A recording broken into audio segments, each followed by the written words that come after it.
going to Kenya, even if you were only to serve in Kenya, you never got the chance to go to Tanzania where you'll teach in Swahili, knowing Swahili is a very important thing if you want to connect to the people. A lot of times missionaries would ask me, well, how'd you learn the language? How'd you do that? And a lot of problems that elders have as they go into the Kenyan Nairobi mission and try to learn Swahili is that they, the misconception of, oh, this is too hard, I can't do it. If you tell yourself you can't learn Swahili, you're not going to learn Swahili. But if you have that desire and that love for the language and a love for the people and a love for the culture and the food and the love for where you're at, it will be easier, because Swahili is this kind of thing that and language in general, you've just got to love learning it and try it. You can't be embarrassed to speak. You can't be embarrassed or afraid to make mistakes. When you learn a new word, you've got to use it. And if you say it the wrong way and they correct you, that's okay. But if you learn a word and then you never use it, you're not going to learn Swahili. So the most important thing is to try to speak it. When I was there, anytime I could have an excuse to say something that I knew how to say in Swahili, I would say it. And that way it starts to become ingrained in you. And then as time went on, I built up on those words until finally I could speak.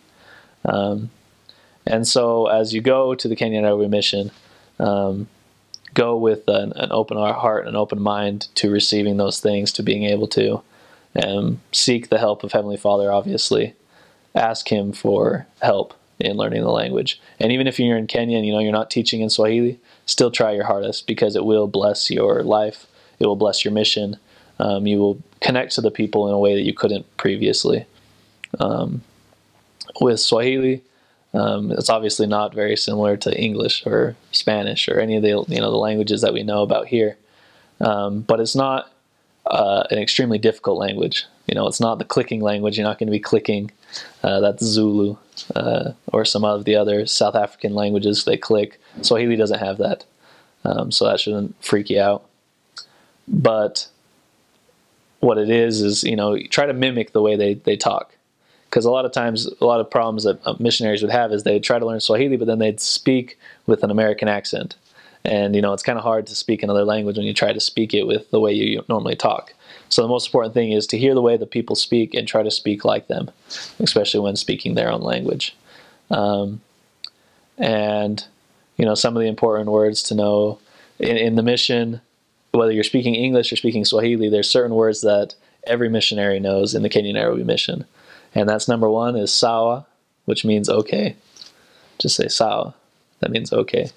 Sindio. Sindio means like, if I ask you, if I say something and I want you to respond saying like, yeah, you've heard me or you've understood what I said, I would say sindio. And then you could say, yes, respond to what they said.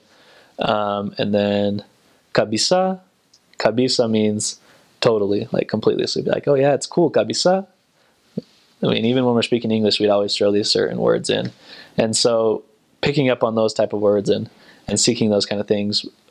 Before my mission, once I found out I was going to the mission and I learned that they speak Swahili in East Africa, I got all the language stuff I could find. I got books, I got CDs, I got everything. So that when I got there, I already had that basis of, that foundation of, how do I, what is Swahili and how is it spoken? Where is it spoken? And that, that kind of common knowledge will make it so when you get there that, you already have at least something to grow up on, instead of just getting there and being thrown into it and then being like, I don't really know what's going on.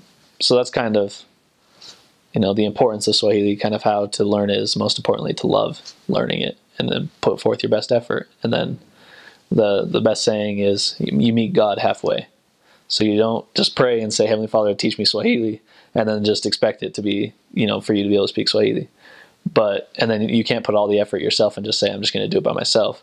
We've got to have that both ways.